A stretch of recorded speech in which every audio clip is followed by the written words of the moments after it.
Hey, welcome to the Puma Podcast. I'm Puma. And I'm Tory. And on the Puma Podcast, we talk about Jesus, life, and everything in between. Yes, sir. Yeah, guys. Hey, welcome back to our Living Wisely in a Foolish World lessons through Proverbs. And yeah, we're excited. And I'm actually really curious because I have not done too much prepping for this particular podcast. But no, Puma, I'm excited to see and learn with you what it means to, live wisely. And as we walk through these Proverbs, we're starting with Proverbs 1 and we'll work our way through it and just see where we end up going because there's so many Proverbs that could be a podcast all on its own. It really is hard to pick and choose. I mean, it really is. We have a conversation with somebody and someone says something. It's like, oh, that reminds me of a particular proverb. And then 20 minutes later, someone says something, oh, that reminds, or then I leave and I get my car and I go over, to the store and I see something, as I'm driving by. It's like, oh, that Proverbs. That's that illustration of Proverbs. It's like everything in life. It seems like the more you digest this amazing book that God has preserved for us, the book of Proverbs, and the different truths contained in it, and all the different verses and all the different categories of life, you start to see the Proverbs being lived out in all of your relationships and people, and in media, and whatever you get on the internet, and you see things that remind you of things that God has said in Proverbs. Like here's how to do it, and here's how to not do it. Right? Yeah, a face pops up when you read a verse. Like, yeah. It's like I could put a picture, or a person, or a situation with almost every verse that I read. So it's really hard. It's hard to pick and choose. We're gonna cover some big general categories, themes throughout Proverbs, and maybe hit some specific ones or some kind of unique ones along the way.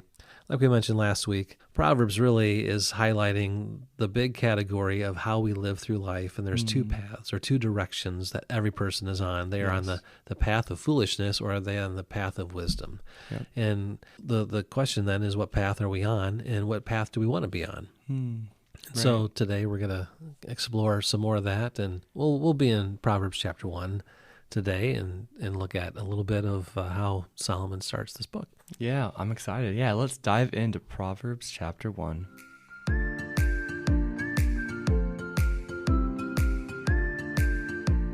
Proverbs chapter 1. Yes, the beginning of Proverbs, good place to start. I know last week we talked about the first 7 verses of Proverbs chapter 1. And what particular verse are we highlighting today in this chapter? Well, I don't know that we're going to highlight a particular verse, but a particular theme in a group of verses. All right. One of the interesting things, so I'm a father of 8 children. Yeah. And all but one are legal adults. I still have one that is a couple years removed from being able to vote and buy bullets and all those things you can do when you're an adult. But one of the interesting things to me as a parent, you get to, Proverbs chapter 1, verse 8. After the kind of the prologue or the introduction to the book of Proverbs, Solomon says this: "Listen, my son, to your father's instruction, and do not forsake your mother's teaching." It's like, wow, the very first thing right out of the chute, you have Solomon, and you have his wife, and you have their son. It's like, huh. So when I think of, sons, children, often we think of like grade school kids, or we want to, we think of sons and daughters. Right. We don't think of our adult children. Right. The elementary age. Yeah. We talk about someone has children, or, sons and daughters. We think of that. And I think sometimes there's a perception that the book of Proverbs is wisdom for kids. Right. Johnny, be honest. Johnny, don't punch your sister in the face, right? All these little, be kind, don't sit on the dog, right? I mean, all these things. Save your money, all these different things. Basic elementary takeaways. Basic elementary things. One of the interesting things that I discovered years ago when I was going through this is that really the first 8 chapters specifically, Solomon was writing not to his grade school kids, but to his adult children. When you read through the first 8 chapters of Proverbs, the subject matter and the themes, like when he says in chapter 5 that you need to enjoy the wife of your youth, that is not something that you say to your 6-year-old son. Yeah. Right? Yeah, right. When he says, the adulteress down the street, don't step foot on her street. You don't say that, to your 10-year-old child. Hopefully. Right. I mean, they need to eventually learn that. But these are things you say to adult children. Yeah, to your adult children. Yeah. Yeah, he's writing this to sons and daughters to his children who are adults. See, Proverbs is wisdom for everybody, for all ages. And certainly there are principles in here that we can teach children in school and grade school. Right. But the wisdom contained in the book of Proverbs really is directed at people like you and people like me. People who are grown adults who are now in the position of making choices and having to live with the consequences of those choices. And the choices that have consequences that have a great cost to them. Yeah, right. Real consequences that have sometimes collateral effect on those around us. Right. Not just cost to myself, but also it's one thing, if I lie to my sister as a 5-year-old. It's another thing if I perjure myself in court, right? Very different consequence, right? Yep. I need to have wisdom to know how to speak in court as much or more than how to speak as a 5-year-old when it comes to telling the truth. Because the consequences and the choices are so destructive and devastating if I go down the wrong path. And this is what Solomon's like, hey, listen, my children, life is hard. Life has issues. Life has situations that you're going to encounter. You're going to encounter people that are going to pretend to be your friend, people that are going to say they have what your best interests in mind. You're going to encounter opportunities that look too good to be true. You're going to find yourself in situations where you've done something wrong, and now you have to suffer the consequences. Right. And how are you going to live in the midst of those consequences in a way that doesn't create a bigger problem? Right.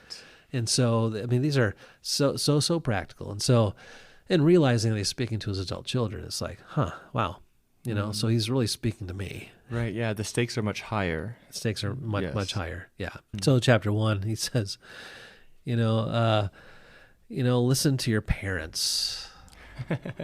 Listen to your parents, even though you are an adult. Listen to your parents, because the words and wisdom, he says, coming from your parents will be a garland to grace your neck and your head, and a chain to adorn you with. It'll be like this treasure or these jewels that you can wear, like wear them with you, that will help you and preserve you and take you. So verse 10 of chapter 1, he says something, he says, my son, if sinners entice you, if they say, hey, we got this great idea, let's go down the street and let's rob the old lady down the street. Let's go into her house. She's old, she's probably sleeping, probably napping, and let's go in there and let's see what we can take. He says, don't give in to them. If they say, hey, come along with us, let's, the word choices here, let's wait for someone's blood, let's waylay some harmless soul. Now, do we not see that going on in the news almost every day? Like in cities? Yeah, just straight up evil and abuse of power, especially taking advantage of the innocent and the it sounds bad, but really the weak, the elderly, and women being taken advantage of. Yeah, or just like young people in general. And so, I would say that subject matter in these first 8 chapters for young people that have hit puberty and would be young or middle teenagers are sort of the concepts that are starting to be appropriate. When a 15-year-old boy who now has his hormones raging through his body. Sure. How do you make wise choices with young adult? Yeah, you see a good-looking gal walk by, or how do you handle those kinds of things? Same thing with today, where so many young people, even teenagers, aren't being shepherded or parented at home. They're allowed to kind of run around in their free time. So you see this in cities, even here in our city. All summer long, I see teenagers all over the place. It's like they're just looking for trouble or trying to, to do something. And, the temptation is, hey, why don't you come along with us? let's go down here. Let's do something. I can't remember the exact situation. It was a month ago, but saw some YouTuber influencer decided in New York City, announced that he was going to give away. I don't know if you saw that. Oh yeah. Give away PS4s or PS5s. Oh yeah, like a truckload of stuff. Yeah. And it caused a riot of like thousands of young people throughout. Yeah. Yep. You know, I mean, now he's facing criminal charges and maybe prison time, and right. Yeah. Yep. Yeah. You know, I mean, whatever his motivation was. But the images from the news, and I think they had like a level 4 alert in New York City of getting out like the police. Right, calling the SWAT. Yeah, they blocked roads and flipped cars. It's because you have a bunch of young people who someone said, hey, why don't you come along with us? We're going to go down and get some stuff. And along the way, we might kind of loot some buildings and some businesses, and we'll return some cars and personal property. Right. And even if it wasn't the intent of the influencer, his followers still ended up doing that because of the mob mentality. Yeah, the mob mentality. So I can imagine any one of those teenagers, if the parents said, hey, son, when you go out today, if your friend says, hey, why don't you come along with me? We're going to go downtown and see what kind of mischief we can get into. Son, don't go along with them.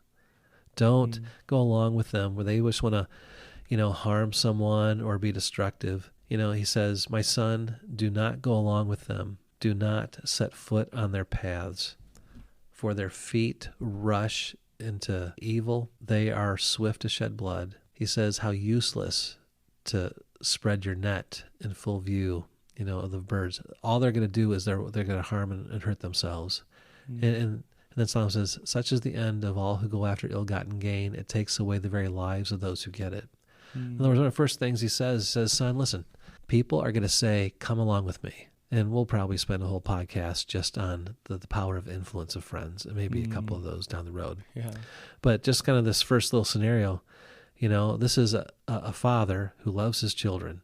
And he says, listen, we live in a world where people are always going to say, hey, come down here with me. I have your best interests in mind. He says, if someone is a sinner, if someone is on the path of foolishness, don't step foot on the path with them. Right. They're known for their foolish. They're known for being that kind of guy or that kind of girl, that kind of group. I know so many teens who have their different friend groups, maybe even online social networking. And some groups are known for certain things, and to pick your friends, to pick your group, those who you identify with. I mean, there are some groups that are just known for certain behaviors, and part of it is enticing because there's fellowship. I mean, you might have really fun people in that group. It might be a really charismatic, charming, funny person who's enticing you, but if they're known for being foolish, if they're known for, fill in the blank, some negative characteristic, it takes wisdom, because I realize that even if you are walking on the path of wisdom, right, the two paths, people on the foolish path can sometimes be very persuasive and very enticing. And honestly, the path of righteousness is typically less traveled, and it can feel very lonely. So I can kind of get sometimes why you would. I used to read those verses in chapter 1. I'm like, well, no, duh, Mom. I'm not going to go out and join the fool. I'm not going to go out and beat up somebody. And yet we can say that in our mind we never would. But in the moment, when you're alone, when all of your friends are having fun at that party, when all of your peers are going out and drinking, and fill in the blank, part of the fellowship we crave comes with community. And a lot of community might even look fun, but man, there's a lot of temptation and danger in joining those friend groups. Yeah. So, this is sort of the big starting point, right? Yeah, he starts with this. That's kind of interesting. Yeah, he starts with this. And what we talked about, I think, in the previous podcast, we need wisdom from outside of us to speak into our life, just like kids need someone wise to help them out. God, one of the ways that God has done that, he's given us Proverbs. And here in Proverbs, he's saying, hey, Solomon said, God's given me some wisdom. Your mother has some wisdom. Listen to us. And a very wise thing is to not go down the path of sinful friends that want to just kind of do wrong and evil. So you have to know what's wrong and evil, and you have to not step foot on the path. So one of the questions this begs is this, and this is kind of where we'll kind of land with this here today, is this. The son is told, don't step foot on the path of sinful people. So now when his friend comes along, he is now faced with a choice. Yeah, a decision. A decision, right? So he has, really basically two decisions. He can say yes to his friend or say no to his friend. To say no to his friend, he is adhering to wisdom, right? Wisdom says, hey, remember what you heard? Yeah. This is not a good idea. This is your mother's voice. Yeah, maybe you should not do this. If you heed wisdom's voice, you move on. But if, he's like, oh yeah, whatever. I'm not going to give in to that. I'll just sit and watch them do that. And so then, goes ahead and goes on and ends up in jail, right? Ends up in jail overnight. I've had many students over the years get into trouble. I had a girl one time, come call me up and say, yeah, hey Puma, I went to a party last night and I don't remember what happened. And I'm not sure what happened to me last night and I'm really scared. What should I do? Right? That question, what should I do? What's she asking? Yeah, I'm afraid I made a mistake. I need help. Yeah. Yeah, I need help. I need wisdom. Right. Seeking wisdom. I need wisdom. What is she asking wisdom for? To get out of her decision last night. To get out of her decision from last night. Yeah. Yeah. Typically, when people come asking for wisdom, it's not on the front end. It's always on the back end. Oftentimes, people come and ask for wisdom after they've made a bad decision. I mean, this happens over and over again, which is interesting because chapter 1 goes on and sort of addresses this. So we talk about personification of wisdom. You see this a lot in Proverbs where we talk about wisdom as if it's a person,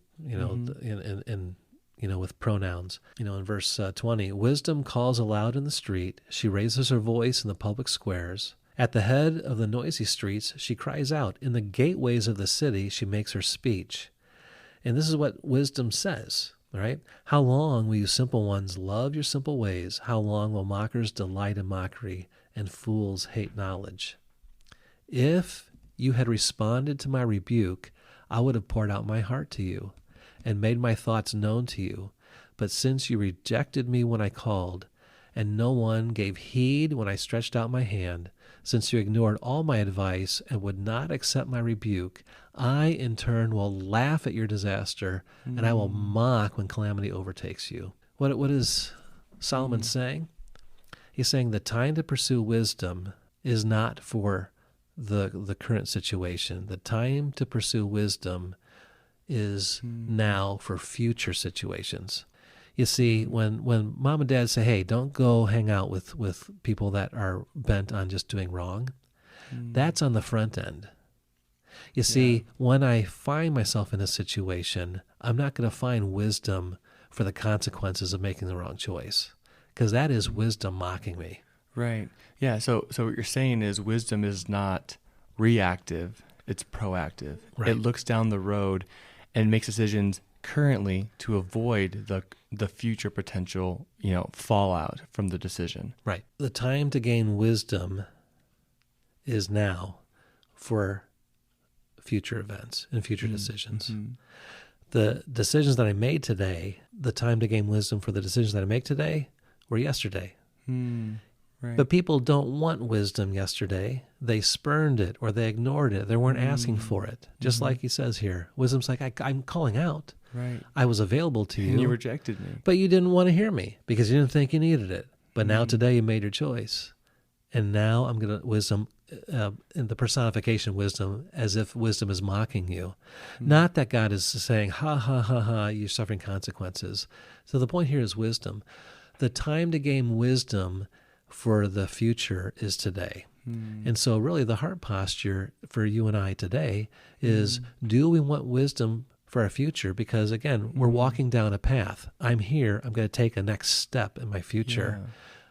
The wisdom for that next step begins today. Right. Wisdom can't change your current circumstance, but wisdom sought today could change your future circumstance. Right. Yeah. And this is, he goes on, has an interesting verse here as he kind of, comes to the end of chapter 1. He says, for the waywardness of the simple will kill them, and the complacency of fools will destroy them. but whoever listens to me will live in safety and be at ease without fear of harm. You see, God's desire for us is that we live in safety without fear of harm, and that is on the path of wisdom. And the path of wisdom is seeking wisdom for my life, not wisdom to get out of the consequences of my past. You see, the son who goes down the path of the sinner and then ends up in jail, there's wisdom to be learned in that situation for tomorrow. Right, yeah. It's too late. It's too late to get out of this situation today. But God can certainly use that to teach me wisdom for tomorrow. But oftentimes people don't want to learn the lesson, the wisdom lesson in the situation. And our world says, listen, who cares about tomorrow? You should just avoid the consequences. You should just kind of get out of them. That's the path of foolishness that says I don't need to learn from these consequences. Right. So one of the big perspectives of wisdom is that as we kind of do this journey going down Proverbs, is that the time to gain wisdom for my life is now, for all the future decisions, whether that's relational, financial, time, health, whatever. It is now to listen to what God has to say so that when those moments, those situations come. You see, Solomon and his wife says to his son, listen, my son, there's going to come a point in time in the future when sinful friends and people are going to say, hey, why don't you come down the road with us? Right, why don't you just come? Woo you. Why don't you just come down? See, that conversation happens in their living room or as they're driving in the car or riding their horse or whatever, back then, or the chariot back then. Yeah. But see, when those conversations happen and that wisdom is imparted, that's the picture of what he says there, that wisdom calls aloud in the streets. And so the person who desires to walk the path of wisdom will listen to that and, in a sense, kind of tie it, like he says, tie it around your neck or make it a part of your life. Soak it in. Right. So that when I come to that moment where there's a situation in front of me, I have that voice. Yeah, you hear the voice of, Solomon, or the voice of the mom say, hey, don't go down that path. And avoid you. So the time to gain wisdom is now, for your life. Not wait until you get yourself caught up in a situation or circumstance. Right. And because the complacency that he talks about, complacency is this idea that I am safe when I'm really not. Right. It's almost like ignorance and arrogance. Like I'm okay, it won't affect me. Or it's really a pride thing that I don't need wisdom. Oh, but now I'm in trouble, so now I need wisdom. It's too late. It's just, sadly, it's too late. Right. And we live in a world that celebrates complacency. Yeah. Don't feel bad about your life. Don't think about things. You're fine the way you are. It doesn't matter. Right. YOLO. I mean, right. Yeah, all these different, live in the moment, right? Right. Follow your heart. That's not thinking ahead. That's reacting in the moment. Yeah. And so God wants us to, like we talked about last week, all these words that talk about the path of wisdom, joy, peace, security, safety, refuge.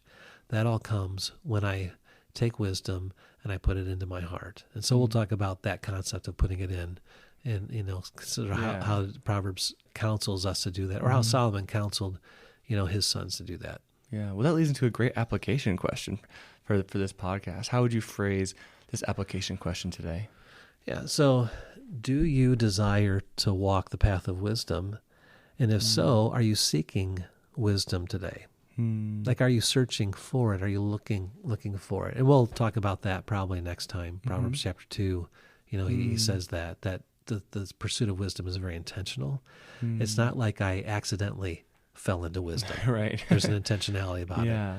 But do you only want wisdom to get yourself out of circumstances, or do you want wisdom for living life? Do you have the long-term view of your life in view? Yeah, it's not a get out of jail free card, right? But it does help prolong your life down the road if it's a lifestyle, right? Yeah, that was great. Yeah, are you seeking wisdom? Are you on the path of wisdom, and are you seeking wisdom now? It's a great AQ right there. Well, thank you, Puma, and thank you guys for joining us. Man, I'm excited to dive into more of these proverbs and just see all that God has to show us, because we all want to live wisely in a foolish world. So part of the application already is, what are we doing today to prepare for tomorrow, to prepare for those hard, probably tempting conversations with friends, with circumstances. And wisdom really can save us from a lot of bad ideas. So Thank you, Puma. And guys, if you have any questions or thoughts, please feel free to reach out to us at thepumapodcast@gmail.com. Again, we love hearing from you guys. You guys are great, so thank you. And yeah, tune in next week for another Puma Podcast at 10:10 on Fridays. We'll see you then. Bye. Bye-bye.